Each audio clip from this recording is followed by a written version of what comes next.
സ്വർഗസ്ഥനായ ഞങ്ങളുടെ പിതാവേ, അങ്ങയുടെ നാമം പൂജിതമാകണമേ. അങ്ങയുടെ രാജ്യം വരേണമേ. അങ്ങയുടെ തിരുമനസ് സ്വർഗത്തിലെ പോലെ ഭൂമിയിലുമാകണമേ. അന്നു വേണ്ടുന്ന ആഹാരം ഇന്ന് ഞങ്ങൾക്ക് തരണമേ. ഞങ്ങളോട് തെറ്റ് ചെയ്യുന്നവരോട് ഞങ്ങൾ ക്ഷമിക്കുന്നത് പോലെ ഞങ്ങളുടെ തെറ്റുകൾ ഞങ്ങളോടും ക്ഷമിക്കണമേ. ഞങ്ങളെ പ്രലോഭനത്തിൽ ഉൾപ്പെടുത്തരുത്, തിന്മയിൽ നിന്നും ഞങ്ങളെ രക്ഷിക്കണമേ. ആമേൻ. നന്മ നിറഞ്ഞ മറിയമേ, സുസ്തി, കർത്താവ് അങ്ങയോടുകൂടെ സ്ത്രീകളിൽ അങ്ങ് അനുഗ്രഹിക്കപ്പെട്ടവളാകുന്നു.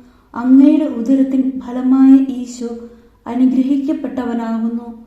പരിശുദ്ധ മറിയമേ, തമ്പുരാന്റെ അമ്മേ, പാപികളായ ഞങ്ങൾക്ക് വേണ്ടി ഇപ്പോഴും ഞങ്ങളുടെ മരണസമയത്തും തമ്പുരാനോട് അപേക്ഷിക്കണമേ. ആമേൻ.